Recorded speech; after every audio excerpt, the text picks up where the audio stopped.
Muy buenas noches, profesora. En esta oportunidad vamos a realizar la evaluación continua 2. El grupo que está conformado es por Mondragón Rivas Ariana, Pexén Correa María, Vázquez González Ricardo, y quien le habla, Altamirano Agapito Yulín. Vamos a hablar de 3 temas que son las barreras de comercio, el proceso de integración y los acuerdos comerciales. Vamos a hablar sobre las barreras de comercio. Coméntanos, amigo Ricardo, ¿qué es para ti una barrera de comercio? La Claro, siguiente diapositiva. siguiente diapositiva. Ya, como bien dice barrera de entrada, o sea, son barreras en la cual que hay unos productos peligrosos que no pueden usar al país. También protegiendo la moneda nacional para no sobrevalorarla y que pierda valor. Para ello hay 3 tipos de arancel: barreras arancelaria y no arancelaria. Coméntanos un poco más, Judy, la barrera arancel. Así es, existen 3 tipos de barreras, como nos comentabas.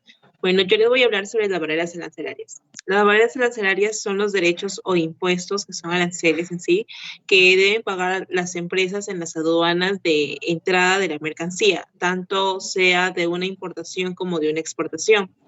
También, además, es una herramienta de control que es fiscal y presupuestaria, además de una regulación internacional que permite saber si un bien o servicio está fiscalizado y, por tanto, también reconocer si es legal o no.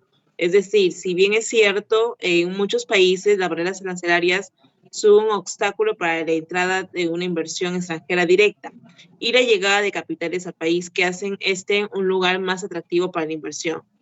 Las barreras arancelarias están constituidos por el ad valorem, el arancel específico y el arancel mixto. El ad valorem está configurado con el 0%, 6%, 11% y también en algunos productos, como bien se sabe, se considera un 4%, pero siempre y cuando con algunos tratados.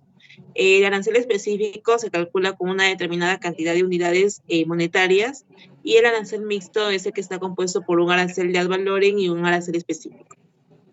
Ahora vamos a hablar sobre las barreras pararancelarias. Sí, bueno, también tenemos las barreras pararancelarias, que son medidas que aumentan el costo de las importaciones de forma análoga a como lo hacen las medidas arancelarias. Es decir, en un determinado porcentaje o suma, calculado respectivamente sobre la base del valor o de la cantidad. Se clasifican en 7. En los derechos arancelarios, el impuesto selectivo al consumo, el impuesto general a las ventas, el impuesto a la promoción municipal, el salvaguardias, el antidumping y compensamiento, y también a la percepción del IGB. Las barreras no arancelarias son las medidas establecidas por los gobiernos para controlar el flujo de mercancías entre los países. Está constituida por medidas sanitarias, obstáculos de técnicos, inspección previa a la expedición, medidas de control de precios, licencias, cuotas, prohibiciones y medidas de control de cantidad, medidas proteccionistas de contingencia comercial, medidas financieras y, por último, reglas de origen. También tenemos proceso de integración, que viene a ser acuerdos sectoriales. Se establecen reducciones concertadas de los derechos arancelarios para determinados productos o sectores de la economía. Como ejemplo, tenemos el artículo número 4, numeral 1, de la ley número 29.15.8, Ley Orgánica del Poder Ejecutivo. Establece que el Poder Ejecutivo tiene la competencia exclusiva de diseñar y supervisar las políticas nacionales y sectoriales, las cuales son de cumplimientos obligatorios por todas las entidades del Estado en todos los niveles del gobierno. Perú es un beneficiario del Sistema General de Preferencias, el cual fue aprobado por el gobierno ruso a través de la resolución número 414 al 2000. En el año 2002 y que brinda descuentos arancelarios a una lista de productos menos desarrollados. También tenemos el Acuerdo de Complementación Económica, que es promover el máximo aprovechamiento de los factores de producción, estimular la complementación económica. Como ejemplo, tenemos el Acuerdo de Complementación Económica número 50 entre Perú y Cuba, que se suscribió el 5 de octubre del 2000 en el marco del Tratado de Montevideo de 1980 de la Asociación Latinoamericana de Integración. Fue puesto en ejecución mediante decreto supremo y entró en vigencia el 9 de marzo del 2001.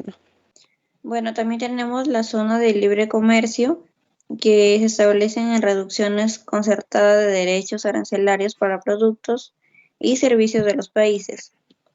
Un ejemplo de este es la TLC Perú-China, que permite estrechar las relaciones comerciales con un país cuyo mercado es el más grande del mundo, con 1.397 millones de personas y cuyo crecimiento ha sido elevado a nivel mundial en las 2 últimas décadas con tasas de 9,0%.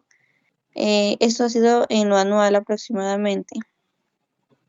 También tenemos la Unión Aduanera, que consiste en concertarlas a los terceros países. Un ejemplo también de este es que desde el 31 de diciembre de 1994 se conformó entre los 4 países del Mercosur una unión aduanera que permite el libre traslado entre los estados partes de casi toda la totalidad de los productos de un arancel externo, que abarca también casi toda la totalidad de producción. Bueno, también sigue el mercado común. Dice que es libre transitado de personas, así como de capitales y servicios. Un ejemplo sería en Europa. Dice que el año 1957 se firma el Tratado de Roma, por el que constituye la Comunidad Económica Europea al mercado común. También tenemos la Unión Económica, Administración Político-Monetaria e Impuestos. Un ejemplo sería la Unión Económica y la Monetaria formaban una parte del país, de Estados Unidos, asimismo, y nada más. Bien, eso es con todo el proceso de integración.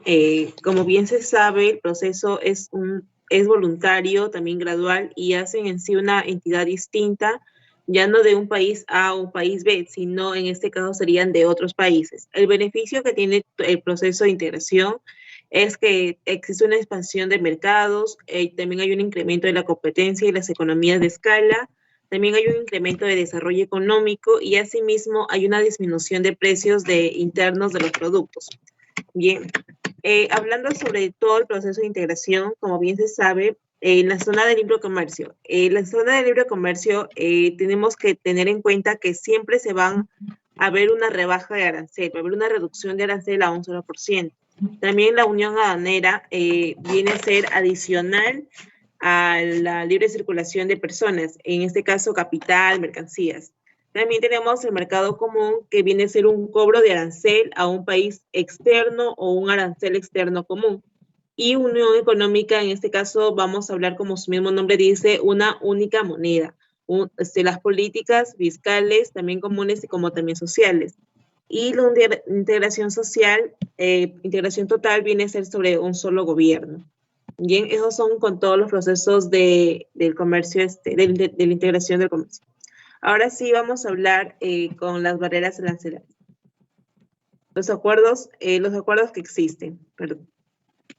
En los acuerdos comerciales, es un acuerdo comercial vinculado que se suscriben en 2 o más países para acordar la concesión de preferencias arancelarias mutuas y la reducción de barreras no arancelarias al comercio de bienes y servicios. Hay 4 tipos de acuerdos: acuerdos unilaterales, acuerdos bilaterales, acuerdos regionales y acuerdos multilaterales. En los acuerdos unilaterales son tipos de acuerdos donde los países otorgan preferencias comerciales o determinados países sin esperar las mismas preferencias comerciales. Bien, también vamos a hablar sobre los acuerdos bilaterales. Como bien se sabe, un acuerdo es un pacto, un convenio, una alianza o un arreglo que se establece en 2 o más partes. En este caso es bilateral. Por otra parte, es aquello que está vinculado con 2 elementos o 2 lados. Un acuerdo bilateral es un modo o un compromiso que asumen 2 partes, que en las cuales esos acuerdos generan obligaciones recíprocas por ambos firmantes, es decir, que pueden ser castigados en caso de algún incumplimiento que pueda haber.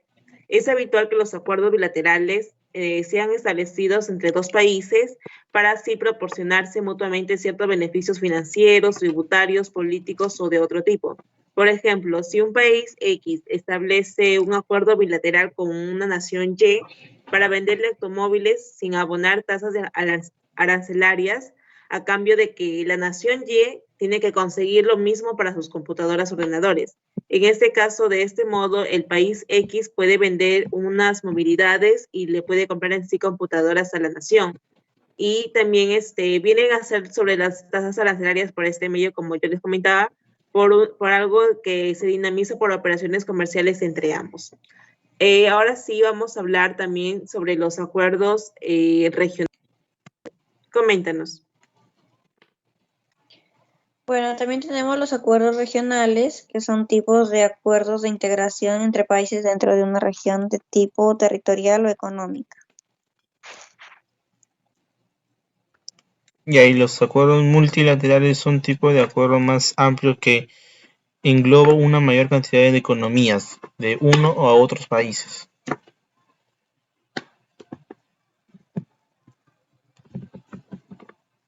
Luego también tenemos la integración internacional. Pasa la PPT. Ya está ahí. Ya no lo veía. Ricardo, cortas esa parte. Bueno, también tenemos la integración internacional. Tenemos antecedentes y estrategias. Los antecedentes, en los años 90 del Perú, empezó a exportar muchos más productos a otros países y abrió su mercado para poder importar a menos costos materias primas, equipos y tecnología que sus empresas necesitaban para ser más competitivas. Así, Perú comenzó a exportar usando algunos sistemas de preferencia comercial que países como Estados Unidos y la Unión Europea ofrecían. Y en exportaciones peruanas, según aumentando también la seguridad, la perfección, todo eso de unos a otros países y también con los tratados de libre comercio. Después tenemos estrategias. Bien, las estrategias de la integración internacional forman parte de una estrategia comercial de largo plazo que busca en sí consolidar mercados para los productos peruanos con el fin de desarrollar una oferta exportable competitiva y que a su vez genere más y mejores empleos. La experiencia muestra que los países que más han logrado desarrollarse en los últimos años son aquellos que se han incorporado exitosamente al comercio internacional.